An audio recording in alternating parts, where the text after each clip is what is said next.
أعوذ بالله من الشيطان الرجيم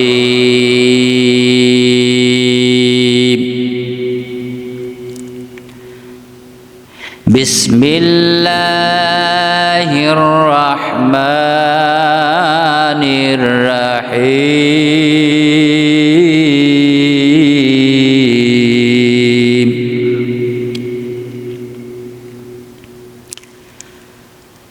إنا أنزلناه في ليلة القدر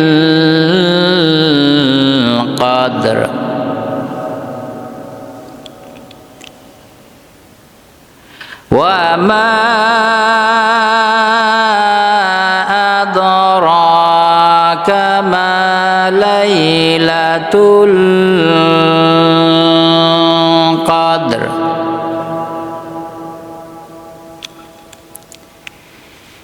ليلة القدر خير من ألف الشهر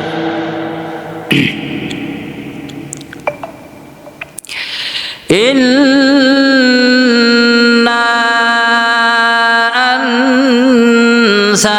أنزلناه في ليلة القدر وما أدراك ما ليلة القدر ليلة القدر خير من ألف شهر تنزل الملائكة والروح فيها بإذن ربهم من كل أمر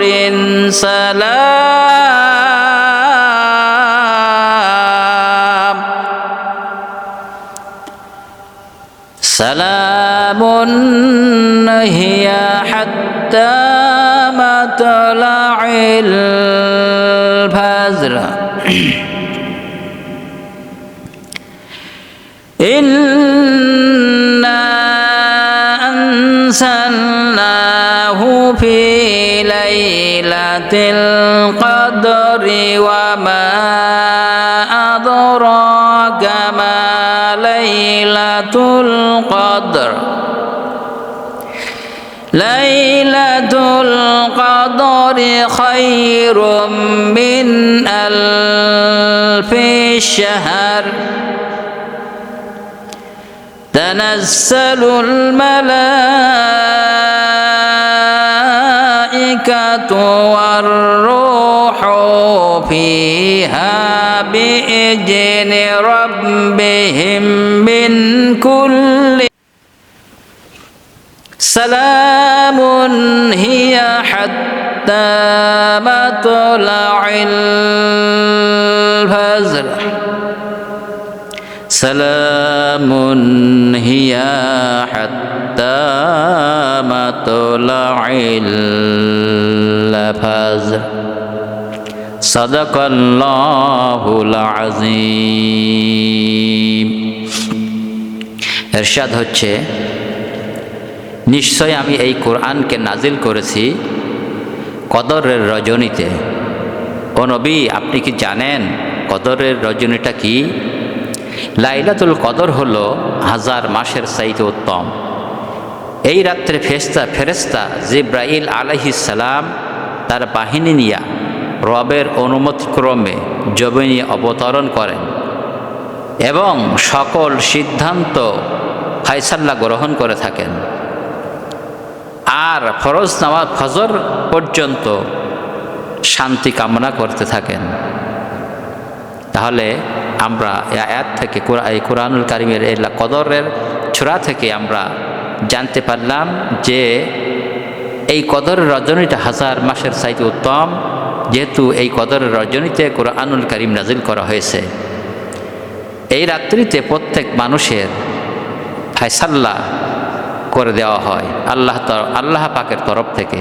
এই জন্য আমরা রমজান মাসে নিজের ভাগ্যকে পরিবর্তন করতে, জীবনকে পরিবর্তন করতে, উন্নত করার জন্য রমজান মাসে আমাদের কোরআন তেলাওয়াত, রোজা পালন, কদর রজনীতির জাগরণ এই ছাড়া কোনো বিকল্প কোনো পথ নাই। এই জন্য আমাদের সংসারে আয় উন্নতি, আমাদের ব্যক্তিতে, পরিবারে, সব জায়গায়, রাষ্ট্রীয় সমাজে সব জায়গায় শান্তির জন্য মাহে রমজান মুবারক মাস থেকে আমাদেরকে কিন্তু কামাই করে নিতে হবে। এই পর্যায়ে একটা হাদিস বলা হয়েছে, হযরত সাহাল ইবনে সাদ রাদিয়াল্লাহু তাআলা আনহু হইতে বর্ণিত, তিনি বলেন রাসূল করিম সাল্লাল্লাহু আলাইহি সাল্লাম বলেন, বেহেশতের 8টি দরজা রয়েছে, তার মধ্যে একটি দরজা আছে যার নাম হলো রায়্যান। ওই দরজা দিয়ে শুধুমাত্র কেবলমাত্র যারা রোজা রেখেছে তারাই প্রবেশ করবে। জোরে কোন সুবহানাল্লাহ। রাসূল করিম সাল্লাল্লাহু আলাইহি সাল্লাম আরো বলেন, যে ব্যক্তি রোজা রাখলো, রোজা রাখার পরেও মিথ্যা কথা বলা, ফাহেসা কাজ করা, গুনাহের কাজ করা, অশ্লীল কাজ করা, গান বাজনা শোনা, বিভিন্ন ধরনের অশ্লীল ছবি দেখা থেকে বিরত থাকতে পারল না, রাসূল করিম সাল্লাল্লাহু আলাইহি সাল্লাম বলেছেন ওই ব্যক্তি সারাদিন উপবাস থাকা ছাড়া আর কোনো রোজার দ্বারা ফায়দা হয় না। আল্লাহর কাছে তার ওই রোজার কোনো মূল্য নাই। তাহলে হাদিস থেকে রাসূল করিম সাল্লাল্লাহু আলাইহি সাল্লাম যা বললেন যে রোজা রাখার পরে সম্পূর্ণ এই মন, মেধা, শরীরটা আল্লাহ তাআলার জন্য ব্যয় করতে হবে। নিজের ইচ্ছা মতন ব্যয় করলে কিন্তু হবে না। রোজা রেখে যদি অশ্লীল কথা বলি, মিথ্যা কথা বলি, তারপরে মানুষকে ধোঁকা দেই, এরপরে গালাগালি করি, বিভিন্ন ধরনের আপনার গান বাজনা শুনি, এরপরে অশ্লীল ছবি দেখি, তাহলে ওই খালি সারাদিন উপবাস থাকা ছাড়া তার কোনো রোজা দ্বারা ফায়দা হবে না। এই জন্য আমরা রোজা রেখেছি যখন কষ্ট করে হলেও আমরা সমস্ত খারাপ কাজ থেকে নিজেকে, নফসকে কন্ট্রোল করে রাখবো। রাসূল করিম সাল্লাল্লাহু আলাইহি সাল্লাম আরও বলেন, এমন ব্যক্তি নামাজি আছে যাদের রাত্রির জাগরণ ছাড়া কোনো ফায়দা হয় না। তার কারণ হলো রাত্রে নামাজ আদায় করলো, আর নামাজ আদায় করার পরে দেখা যাচ্ছে সমস্ত খারাপ কাজ করে, পাপ কাজ করে। এই জন্য বলা হচ্ছে তাদের রাত্রি জেগে খালি নামাজ আদায় করে গেল, এর জন্য ফায়দা হয় না। তাই আসুন আমরা এই হাদিস থেকে যেগুলো শুনলাম আমরা আমল করার জন্য চেষ্টা করব। আল্লাহ তাআলা আমাদের সকলকে তৌফিক দান করেন। সবাই বলেন আল্লাহুম্মা আমিন।